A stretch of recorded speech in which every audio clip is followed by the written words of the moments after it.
Hello everyone, welcome to my YouTube channel Biology Hub. Please like, share and subscribe my channel. Also press bell icon for latest videos. Students, अभी तक हमने study किया था nuclear genome. आज हम करने जा रहे हैं extra nuclear genome.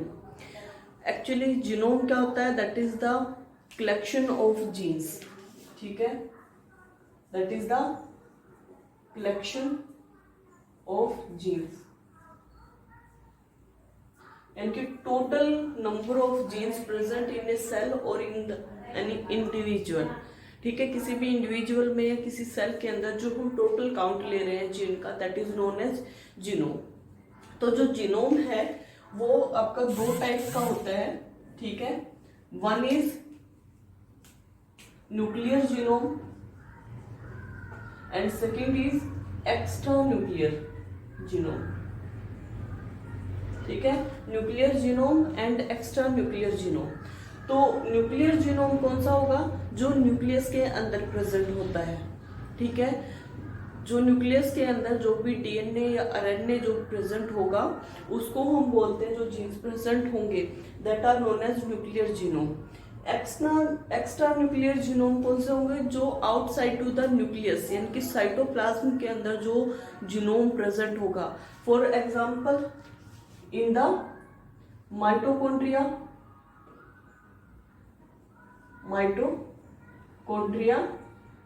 in chloroplast and in the form of plasmid. ठीक है, तो ये जो आपके साइटोप्लाज्म के अंदर जो ऑर्गेनेलिज प्रेजेंट होंगे तो उनके अंदर जो भी जीनोम प्रेजेंट होगा उनको हम बोलेंगे एक्स्ट्रा न्यूक्लियर यानी कि साइटोप्लाज्मिक न्यूक्लियर जीनोम. ठीक है, तो जो न्यूक्लियर जीनोम है ये क्या होता है? आपका जो न्यूक्लियस के अंदर प्रेजेंट हो. ठीक है, और एक्स्ट्रा न्यूक्लियर जो साइटोप्लाज्म, ये हम बोल सकते हैं साइटोप्लाज्म के अंदर जो प्रेजेंट हो. ठीक है, तो अभी तक हमने जो न्यूक्लियर डीएनए है या न्यूक्लियर जीनोम है वो स्टडी किया था. आज हम करेंगे एक्स्ट्रा न्यूक्लियर या साइटोप्लाज्मिक जीनोम. तो जो साइटोप्लाज्मिक जीनोम है, जैसे ये बताया कि माइटोकॉन्ड्रिया, क्लोरोप्लास्ट या फिर अगर प्रोकैरियोट्स के अंदर अगर हम देखें तो स्पेशली प्लाज्मिड फॉर्म प्रेजेंट होता है. ठीक है, तो सबसे पहले अगर हम बात करें माइटोकॉन्ड्रियल जीनोम, तो जो माइटोकॉन्ड्रियल जीनोम है ये आपका फंगस, ठीक है, हायर प्लांट्स, ब्रायोफाइट्स या एनिमल्स के अंदर मिलता है. तो अगर हम ले रहे हैं यीस्ट के अंदर, तो यीस्ट में जो माइटोकॉन्ड्रियल जीनोम है that is in the ranges of 78 kilobytes. ठीक है, जो इसका साइज है यीस्ट के अंदर माइटोकॉन्ड्रियल जीनोम का. लेकिन वहीं पे अगर हम एनिमल्स के अंदर ले रहे हैं तो एनिमल्स में जैसे अगर हम स्पेशली ह्यूमन बींग्स में ले दैट इज अबाउट 16.5. ठीक है, वहीं पे अगर हम प्लांट्स के अंदर ले तो प्लांट्स में as compare to fungus and animal large size का होगा. और स्पेशली अगर हम ब्रायोफाइट में मार्केशिया ले रहे हैं जिसके अंदर आप ये कह सकते हैं एक्स्ट्रा लार्ज जो माइटोकॉन्ड्रियल जीनोम है वो प्रेजेंट होता है. ठीक है, तो लार्ज साइज का आपका प्लांट्स के अंदर माइटोकॉन्ड्रियल जो जीनोम है वो प्रेजेंट होता है.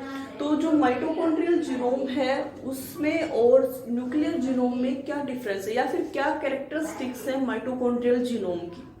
तो फर्स्ट जो माइटोकॉन्ड्रियल जीनोम है, कैरेक्टरिस्टिक्स की अगर हम बात करें तो जो माइटोकॉन्ड्रियल जीनोम है दैट इज हेलिकल डुप्लेक्स. ठीक है, यानी कि ये कह सकते हैं हम डबल हेलिक्स सर्कुलर जीनोम. ठीक है, circular double helix structure present होती है माइटोकॉन्ड्रियल जीनोम की. सेकेंडली, जैसे अगर हम न्यूक्लियर जीनोम के अंदर देखते हैं तो न्यूक्लियर जीनोम जो है वो पर कॉपी पर सेल, एक सिंगल सेल के अंदर अगर हम न्यूक्लियर जीनोम देखते हैं तो 2 कॉपी प्रेजेंट होती है, ठीक है। लेकिन माइटोकॉन्ड्रिया की सेवरल कॉपी प्रेजेंट होती है, सेवरल कॉपी पर सेल, ठीक है। जो माइटोकॉन्ड्रियल जीनोम है उसकी बहुत सारी कॉपी प्रेजेंट होती है एक सिंगल सेल के अंदर, जबकि न्यूक्लियर जीनोम की आपकी सिर्फ 2 ही कॉपी एक सेल के अंदर प्रेजेंट होती हैं, ठीक है।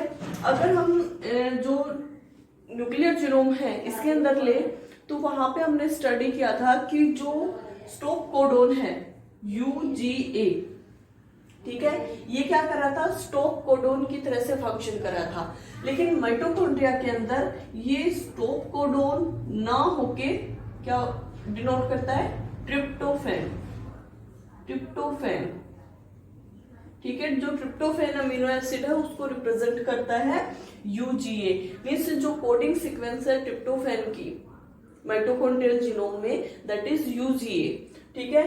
तो लेकिन अगर आप न्यूक्लियर जीनोम के अंदर देखते हैं तो न्यूक्लियर जीनोम में UGA क्या होता है, that is the stop codon, ठीक है।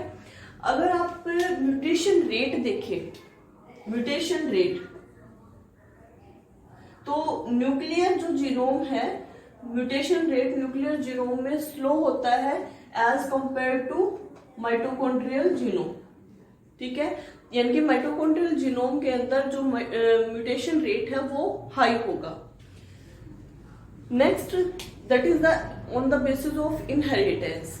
अगर इनहेरिटेंस के बेसिस पे हम देखते हैं तो जो फीमेल पार्टनर है, फीमेल पार्टनर से जो माइटोकॉन्ड्रियल जीनोम है वो ट्रांसफर होता है नेक्स्ट जनरेशन के अंदर। तो इसका अगर हम जैसे एग्जांपल लें तो जो साइटोप्लाज्मिक मेल स्टेरिलिटी होती है मेल्स के अंदर, that is may be defined on the basis of mitochondrial genome, ठीक है। माइटोकॉन्ड्रियल जीनोम के बेसिस पे हम उसको डिफाइन कर सकते हैं male sterility in males, okay. So this is about the mitochondrial genome. After this we took the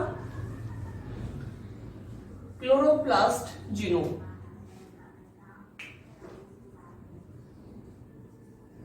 chloroplast genome तो माइटोकॉन्ड्रिया की तरह से ही, जो माइटोकॉन्ड्रिया है उसकी तरह से ही जो क्लोरोप्लास्ट है, क्लोरोप्लास्ट किसके अंदर प्रेजेंट होता है, आपका प्लांट्स के अंदर, ठीक है। जो आपकी स्मॉल या हायर प्लांट्स हैं या फिर आपके जो साइनोबैक्टीरिया हैं उनके अंदर, फोटोसिंथेटिक बैक्टीरिया जिनको बोलते हैं, उनके अंदर आपका क्लोरोप्लास्ट प्रेजेंट होता है। तो क्लोरोप्लास्ट का फंक्शन क्या है, that is that perform the photosynthetic process, ठीक है। तो माइटोकॉन्ड्रिया की तरह से जो क्लोरोप्लास्ट है इसके अंदर भी अपना खुद का DNA या खुद का जीनोम प्रेजेंट होता है। और क्योंकि इन दोनों के पास, माइटोकॉन्ड्रिया और क्लोरोप्लास्ट दोनों के पास ही खुद का जीनोम है, इसीलिए इनको सेमी ऑटोनोमस ऑर्गेनेली बोलते हैं। सेमी ऑटोनोमस, सेमी ऑटोनोमस का मतलब हाफ खुद से जो कंट्रोल करे, मीन्स जो इनके अंदर प्रोटीन बनेंगे माइटोकॉन्ड्रिया या फिर क्लोरोप्लास्ट के अंदर जो प्रोटीन बनेंगे वो हाफ ही खुद से प्रिपेयर करते हैं इंटरनली, ठीक है। जो माइटोकॉन्ड्रिया के अंदर राइबोसोम्स होंगे वो उसके लिए प्रिपेयर करेंगे, जो क्लोरोप्लास्ट के अंदर राइबोसोम्स होंगे वो क्लोरोप्लास्ट के लिए प्रोटीन प्रोड्यूस करेंगे जो फोटोसिंथेसिस में हेल्प करेंगे। लेकिन फिर भी कुछ प्रोटीन्स या एंजाइम्स होते हैं जो वो न्यूक्लियर जीनोम से लेते हैं, ठीक है, न्यूक्लियर से जो उनको मिलते हैं।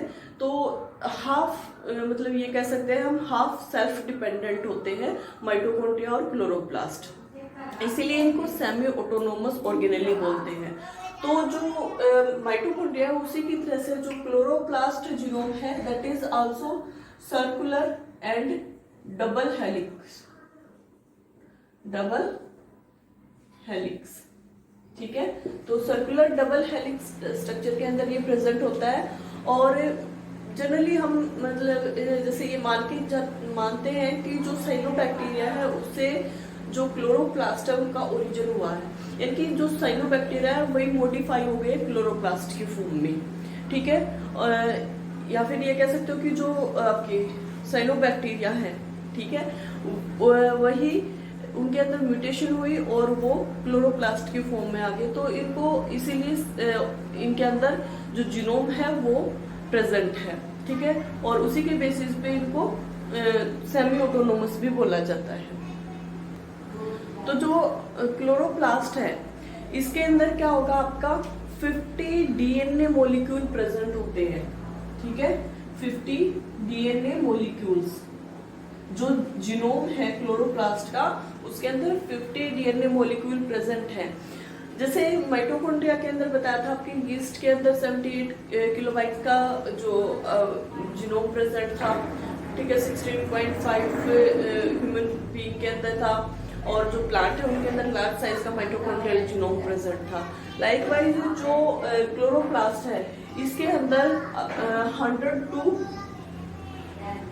200 यूनिट्स प्रेजेंट होती है, ठीक है, और that unit of the genome that contain the 4 ribosomal RNA, some transfer RNA, some mitochondrial RNA and part of Rubisco,